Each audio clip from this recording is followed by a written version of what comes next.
Magandang kaliwanagan sa lahat, ating mga kapatid. Tyrell, buksan mo nga yung ilaw.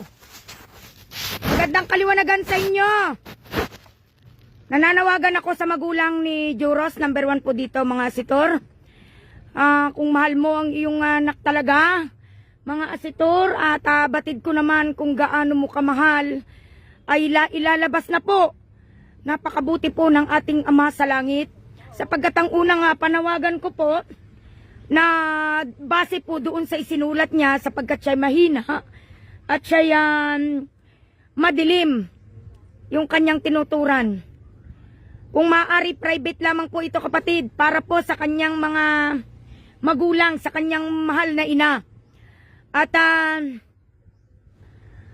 lahat po ng mga manonood, eto na po yung gustong gusto nyo, alam ko po ito. At doon lang po ay aking pinagtugma-tugma yung detalye ng bata na si Juros Flores na nawawala. Ang kanyang sketch po at saka yung base sa mga isinulat niya doon, asitor, na naroon siya at kung saan yung sinabi niyang kuweba na yon na madilim, na yun pala yung sinabi kong sumisip-sip na umiikot, ay yun pala yung pagkahilo niya na. Okay, mga asitor, mga kapatid, aking tinatawagan ang mahal na magulang ni Juros, Tyrell. Mga asitor, kaya po, eto po, ilalabas na po talaga yung kanyang bangkay. Pasensya na po sapagkat may tumawag po. Ngayon po mga kapatid, ay aking pinapaalam na tayo talaga ang katotohanan. Dito lang po sa libre na to malalaman kung nasaan si Juros. At yun po yung akin lamang pinagdugtong na base sa kanyang sketch, sa base sa kanyang salita, dahil nga po hindi masyadong magkaintindihan, dahil aklangin nyo pa po at ang lumalabas lang po yung mga bibig niya na parang pabulong. Ngayon po, I'm so sorry mga kapatid. Ito po ay lalabas talaga na katotohanan. Kung nariyan lang po kami kapatid, napakaganda sana nang hindi ko muna ilalabas ito sapagkat ito po ay pribado kung maaari at please lang po, wag nyo po itong wag nyo pong kukunin mga vlogger muna, aking mga kapatid, yung kwan ito, at kailangan po nating may pabatid sapagkat kawawa na po yung bata, kawawa po. Alam nyo po mga asitor, mga kapatid, ako'y naluluha sa bata, ma'am, na ikaw na kanyang magulang. Ang anak mo pala isang anghel sa kalangitan na liwanag. Isa pala siyang liwanag na siyang nawala. Nananawagan po akong muli sa mga magulang ng aming kapatid na inyo pong anak na kapatid namin sa liwanag na si Juros Flores. Talagang I'm so sorry kapatid. Pero gusto ko mang sabihin dito ngunit hindi maaari. Na kung maaari lamang mga kapatid ay sa kanyang mga magulang lang. Rosbel Flores, friend naman kita kapatid, ngunit hindi mo naman ako nare-replyan.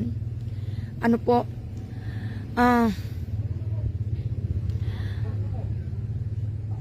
Yun pong una na base po doon sa aking na gamit na madilim ang sabi niya po, parang nasa malamig sabi niya, dahil yun daw po ay nararamdaman pala ni Juros yun. I'm sorry to say wala siya sa tubig, yun lang ang sinasabi ko, pero point po talaga kung nasaan siya.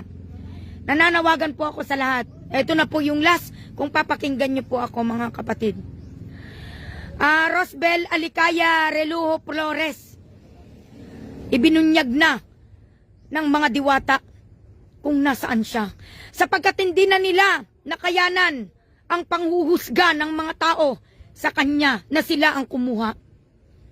Ito na po ang katotohanan, kapatid. Pero pasensya na kung ano yung itsura ng anak mo na yung makikita. Nananawagan ako ng private na usapan sa yung tungkol sa iyong anak. Ngayon po mga asitor, ito lang po munting mensahe na dahil pala doon, kaya pala ni-sketch niya doon kasi wala sanang gusto pang makaalam nito. Pero sinisigurado ko sa iyo na kagugulat ito ng buong media na kwan po makakaalam, sapagkat ang ating mahal na paslit na 15 years old na kabataan na binatilyo ay wala siya sa tubig. Maraming salamat sa inyong lahat. Nawa po, mga followers ko, mga basher ko, wag ako ang inyong pag-initan, mga kapatid. Gustuin ko man na sabihin dito, ngunit mas maganda kung sa magulang niya muna. Ano po? At kahit dito na lamang, sa maliit na bagay, ay tayo na lamang ay mag-usap kung hindi mo kami papupuntahin dyan. It's okay. Dahil kasama ko po ngayon ang ating mahal na guro ng Doc Greenie po na napapanood nyo po. Ano po? Ang iyong anak, mga kapatid. Kaya pala yun ang nakikita ko na parang umiikot, na butas, na sinipsip. Yun na pala nung mahilo na yung anak mo. At nung binisyon ko, tama lang. Tama lang doon sa vision ko. Pero noong inisketch niya at sinabi niya, ay yung pagkakaintindi namin ay ganun.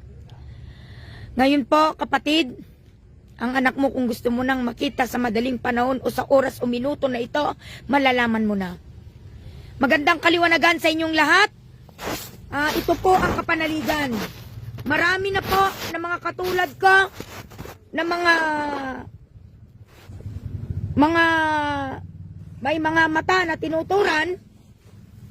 Pero yung anak mo po, kapatid, ay wala pong naitatama doon sa kanilang nasasabi. Gayun din, at sa akin naman, sa aking vision, ay kinulang lamang po. Sapagkat yun lang naman ako, kunti lang pala kasi yung detalye na sinabi ng anak mo.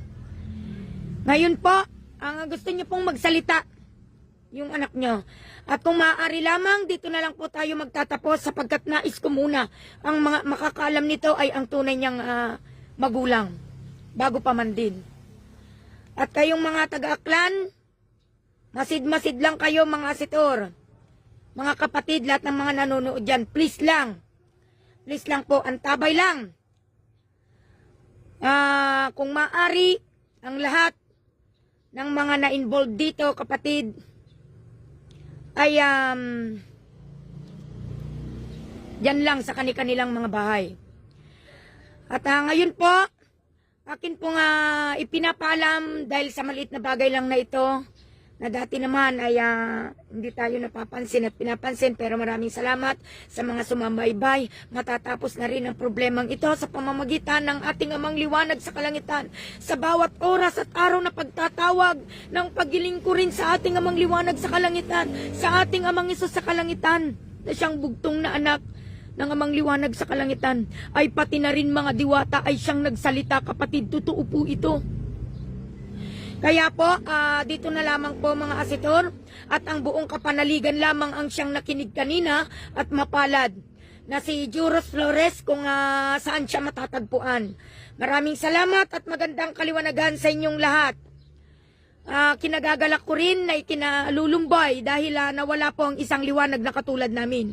Ang iyong anak pala ay isang liwanag na makakatulong din para sana sa mga maraming tao, kapatid. Ngunit nawala ang kanyang buhay. Napakabuti sana kung ang inyong anak ay bago pa man din kami nakilala.